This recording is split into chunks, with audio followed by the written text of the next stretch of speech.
এ জমিন, তোমরা যারা জমিন ধ্বংস করে দিতে চাও, আমি আল্লাহও দেখতেছি কেমন গুনাহ হইতেছে। যেই মানুষ আমি আল্লাহ এত আদর করে বানাইলাম, আসমান আল্লাহ বানাইছেন কুন ফায়াকুন বইলা, ফেরেশতা আল্লাহ বানাইছেন কুন ফায়াকুন বইলা, জমিন আল্লাহ বানাইছেন কুন ফায়াকুন বইলা, কিন্তু আমারে আপনারে আল্লাহ পাক কুন ফায়াকুন বইলা বানায় নাই। আমাকে আপনাকে যখন আল্লাহ বানাইছে, খালাকতু বিয়াদাইয়া, আল্লাহ বলে আমি আমার নিজের হাত দিয়া বান্দা বান্দিরে বানাইছি। কারণ এই চেহারার মধ্যে এত দামি কপাল, ওই কপাল দিয়া বান্দা আমার কুদরতি কদমে সাজদা দিবে। এই কপালটার এত দাম, এই কপাল কুন ফায়াকুন বললে হয় না, এই কপাল ফেরেশতাদের হাতে বানাইলেও হয় না, আমি আল্লাহ নিজের হাতে বানাইছি। আল্লাহ পাক কই আমি আল্লাহও দেখি জমিনে কেমন অন্যায় হয়, অত্যাচার কেমন জুলুম হয়, জমিনে কেমন অন্যায় হয়, অত্যাচার হয়, কেমন জুলুম হয়, কেমন গুনাহ হয়, আমি আল্লাহ দেখতেছি। আমি আল্লাহ দেখতেছি আমার নবীর নায়েবে রাসূল উলামায়ে কেরামের সাথে কেমন আচরণ হয়, সবই আল্লাহ বলেন আমি দেখতেছি। এরপরও আমি কেন নগদ ধরি না জানুনি? 4 শ্রেণীর কারণে। লাউলা মাশাইখুর রুফকা ওয়াল শাবাব খুশা ওয়াল আতফাল রুদ্দা ওয়াল আনআম রুদ্দা। আল্লাহ বলেন 1 নম্বর হলো ওই বৃদ্ধ মানুষগুলি, এখনো জমিনে এমন কিছু সাদা দাড়ি সাদা চুল আমার কিছু বৃদ্ধ বান্দা বান্দি আছে রে, কোমর বাঁকা হইতে পারে না, করতে পারে না, কষ্ট হয়, হাঁটুতে ব্যথা, কোমরে ব্যথা, এরপরেও আমি আল্লাহর কুদরতি কদমে সাজদা দেয়, কষ্ট হয়, এরপরেও আমার কদমে সাজদা দেয়। এই সাজদার দিকে তাকাইলে জমিনের প্রতি মায়া লেগে যায়। 2 নম্বরে আল্লাহ বলে ওয়াশবাবু খুশা,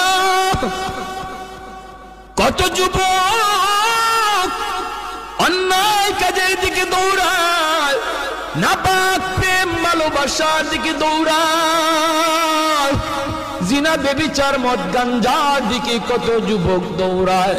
আল্লাহ বলেন কিন্তু এখন এমনও কিছু যুবক আছে যেই যুবক যৌবনের পাগলামি করে না, তার মনেও পাগলামি করতে চায়, তারও গুনার দিকে তার মন ডাকে, কিন্তু যায় না। আমি আল্লাহর ভয়ে যুবক গুনার দিকে যায় না, মসজিদে গিয়ে হাজির হয় না, পাক ভালোবাসা প্রেমের দিকে মন দেয় না, আমি আল্লাহর প্রেম অন্তরের ভিতরে জমায়া নেয়। ওই যুবকের সেজদা যখন জমিনে দেয়, তার সেজদার দিকে তাকাইলেও এই গুনাহগার জমিনের প্রতি আমার মায়া লেগে যায়। আল্লাহ বলেন আরেকটা শ্রেণী হলো এই জমিনে কিছু শিশু বাচ্চা আছে যাদের কোনো গুনাহ নাই, ছোট ছোট বাচ্চাগুলি, এদের আমলনামা এখনো খোলা হয় নাই। যদি জমিনে আমি গজব দেই, গুনাহগারের সাথে শিশু বাচ্চাগুলি তারাও এই গজবের শিকার হয়ে যায়, অথচ এই ঘরের বাবা দায়ী, এই ঘরের মা দায়ী, গুনার জন্য মা দায়ী, বাবা দায়ী, তাদের কারণে গজব আইছে, বাচ্চাটার কোনো দোষ নাই। গজবের কারণে বাবা যেমন গজবে পড়ে, মা যেমন পড়ে, বাচ্চাটাও গজবে পড়ে যায়। তার কান্নার দিকে তাকাইলে আমি আল্লাহ এই জমিনের প্রতি মায়া লেগে যায়। 4 নম্বর ওয়াল আনআম রুত্তা, আল্লাহ বলেন 4 নম্বর হলো জানুনি আরেক দল হলো দুনিয়ার ভিতরে কিছু পশু পাখি আছে, পশু পাখি আছে, এদের কোনো গুনাহ নাই।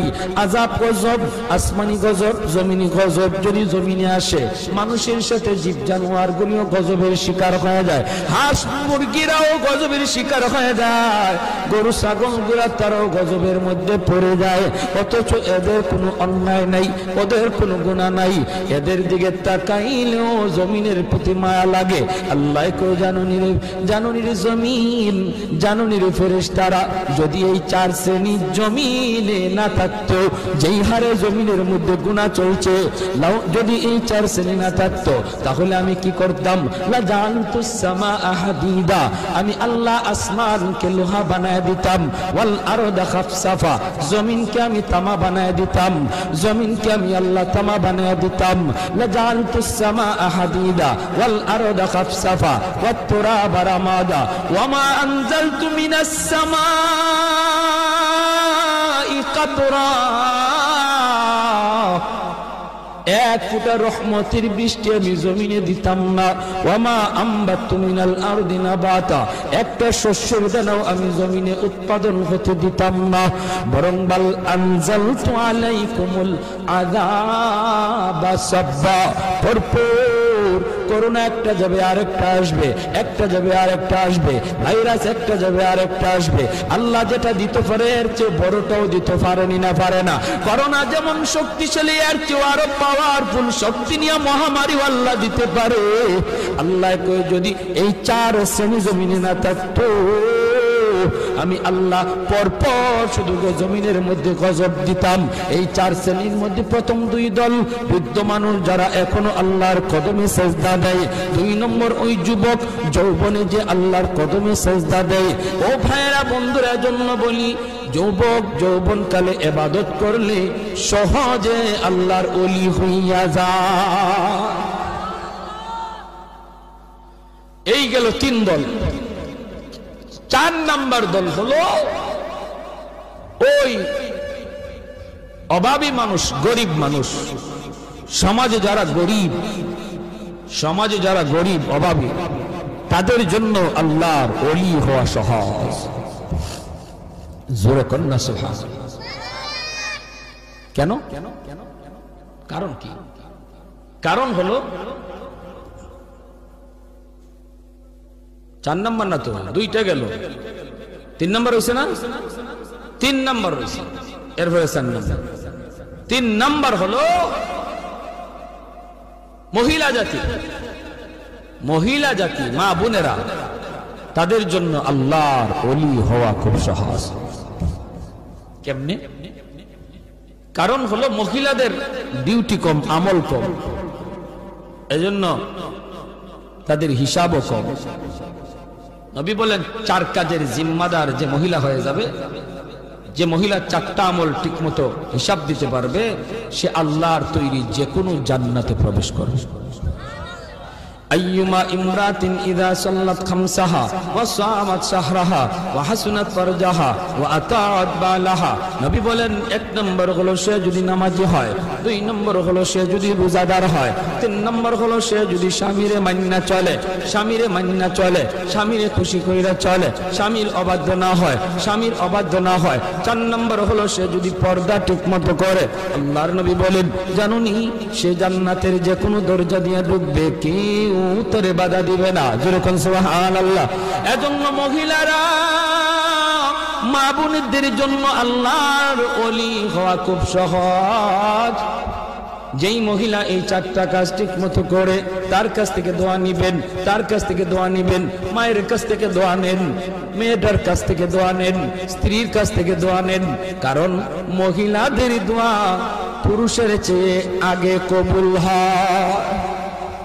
মায়ার নবী বলেন আমি সফরে বের হলেই আমার কলিজার টুকরা মেয়ে ফাতেমার কাছ থেকে, বিবিদের কাছ থেকে দোয়া নিয়ে বের হতো। ঘর থেকে বের হতে বাবা মেয়েটার কাছ থেকে দোয়া নেও, মাথায় হাত বুলাইয়া আদর করে আব্বু দোয়া করে আব্বু যাইতেছি। মেয়ের কাছ থেকে দোয়া নেও, মেয়ে বাবার জন্য দোয়া করবে, স্ত্রী স্বামীর জন্য দোয়া করবে, মা সন্তানের জন্য দোয়া করবে। আল্লাহ পাক রব্বুল আলামিন সামনের সমস্ত বিপদ আপদ থেকে আল্লাহ তার হেফাজত করবে। ঘরে ঢুইকাও মেয়েটার কাছে আগে যান। ছেলের নবীজিও সফর থেকে ফিরে আইসো, নবীজি খাতুনে জান্নাত ফাতেমা রাদিয়াল্লাহু তাআলা আনহা, নবীজির কলিজার টুকরা মেয়ে, তার কাছে আগে দেখা করতেন, মেয়ের সাথে আগে দেখা করতেন, মেয়ের কাছ থেকে দোয়া নিতেন, আবার সফর থেকে আইয়াও মেয়ের সাথে আগে দেখা করতেন। জোরে কন্যা সুবহানাল্লাহ। ভাইরা আমার, এজন্য বলতেছি মহিলাদের জন্য আল্লাহর ওলি হওয়া খুব সহজ, খুব সহজ। মহিলাদের জন্য সহজ।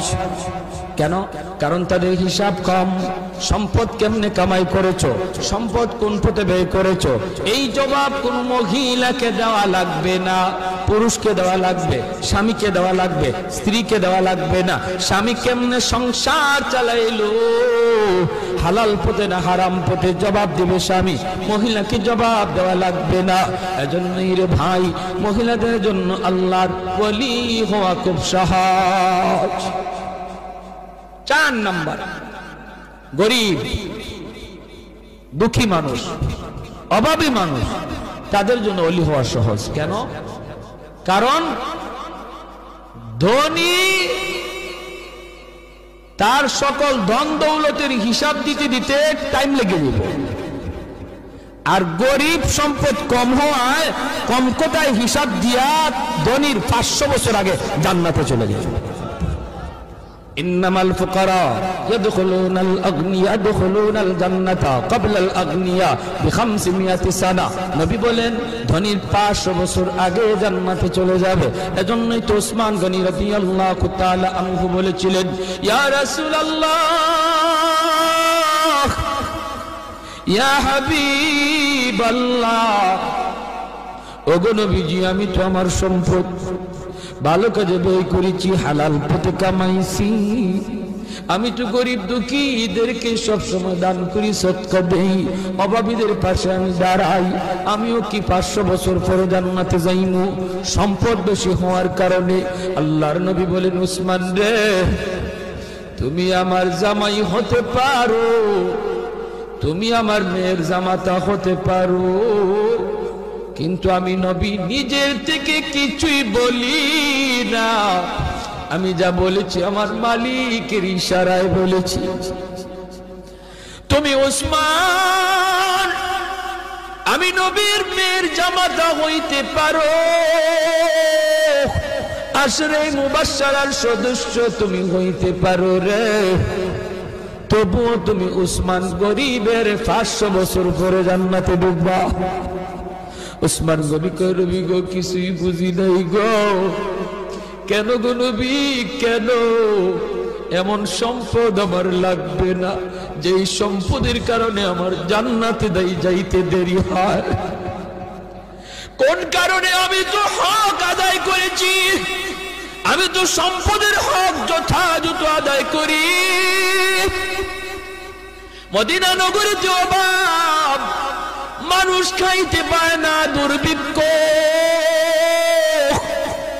হয়তো উসমান গনি 100টা উট বুঝাই করে আটা নিয়ে মদিনায় ঢুকতেছেন।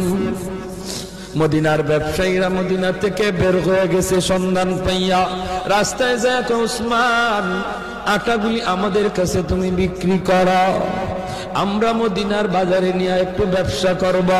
পাইকারের দল তারা মদিনা থেকে বের হয়ে গেছে, আগে কিনে ব্যবসা করত। হয়তো উসমান কই, তোমরা আমার আটার দাম কত দিবা? পাইকারের দলেরা কয়, আমরা 1-2 দিব। তুমি যেটা 1 টাকা দিয়ে কিনছো আমরা 2 টাকা দেব, 2 গুণ বেশি দিব। উসমান গনি কয়, না না হবে না, আমার মালের দাম আরো উঠছে। জোরে কর না সুবহানাল্লাহ। মালের দাম আরো বাড়ছে, মালের দাম আরো এর চেয়ে আরো বেশি একজনে কইছে। এমনি পাইকাররা কয়, ব্যবসায়ীরা কয়, উসমান নেও দিলাম 3 টাকা 3 গুণ। উসমান গনি কয়, আরো বেশি কইছে। কয় দিলাম উসমান 4 গুণ। উসমান গনি কয়, আরো বেশি দাম হইছে। পাইকাররা কয়, উসমান রে কাল থেকে নিয়ে আজ বিকাল পর্যন্ত একটা খেজুরের দানাও আমার পেটে পড়ে নাই।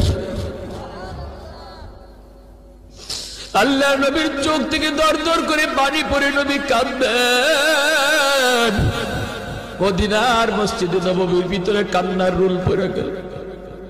এত বড় জলিলুল কদর সাহাবী আব্দুল্লাহ ইবনে মাসউদ রাইসুল ফুকাহাদের ভিতরে একজন। আল্লাহর নবী যখন কান্দেন সাহাবীরাও কান্দে। এবার নবী কয়, ওরে উসমান একটু খেয়াল করে শোনো রে উসমান, তুমি একদিনের হিসাব দিতে 3 কথা বলা লাগছে, টাইমও লাগছে বেশি। আমার আব্দুল্লাহ 1 কথা জবাব দিয়ে দিছে, টাইমও লাগছে কম। হাসরের মাঠে মালিক বলবেন, বান্দা আয় আয়, যার যার জীবনের হিসাব দিয়ে যা রে। কে সম্পদ কেমনে কামাই করছো, কেমনে ব্যয় করছো, এই হিসাব না দিয়ে কেউ সামনে যেতে পারবে না। তখন ধনী যারা, তোমরা ধনীরা যখন সামনে দাঁড়াবে, সম্পদের হিসাব দিবে, সম্পদ ভালো পথে আয় করেছো, হালাল পথে আয় করেছো, হালাল পথে ব্যয় করেছো, কিন্তু দেওয়া লাগবে হিসাব। দিতে যায় তোমাদের সময় বেশি লাগবে, কারণ তোমাদের সম্পদ বেশি। আরেকদিকে দেখা যায় গরিব একজন পিছনে দাঁড়ায় রয়েছে, আল্লাহ পাকের কুদরতি নজর ওই গরিবটার দিকে যায় পড়বো। আল্লাহ তখন বলবে, বান্দারে তুই বাইপাস হিসাব দেওয়ার জন্য চইলা আয়, ওর সম্পদ বেশি, সময় লাগবে, তোর সম্পদ কম, কম কথায় জবাব দিয়া জান্নাতে চলে যা। আর একটু জোরে কোন সুবহানাল্লাহ। এজন্য যার সম্পদ কম, তার হিসাবও কম, তার টাইমও কম। আল্লাহ নবী কয়, ইন্নামাল ফুকারা ইয়াদখুলুনাল জান্নাতা ক্বাবলাল আগনিয়া বি500 সানা। 500 বছর আগে আল্লাহ জান্নাত দিয়ে দিব। এজন্যই নবী বলছে, আল্লাহুম্মা আহয়িনি মিসকিনা ওয়া আমিতনি মিসকিনা ওয়া হাশুরনি ফি জুমরাতিল মাসাকিন। নবী কয়, আল্লাহ আমার দুনিয়াতে তুমি মিসকিনদের সাথে রাখো, আমার তুমি দুনিয়াতে মিসকিনদের সাথে রাখো, মরণ আমার মিসকিনদের সাথেই কইরা, হাসরের ময়দানেও তুমি আমারে গরিবদের সাথেই উঠাইয়া। নবী এমন দোয়া করেছেন। এজন্যই 4 নাম্বার যেই দল মানুষ যারা ওলি হওয়া সহজ, সারা হলো গরিব মানুষ।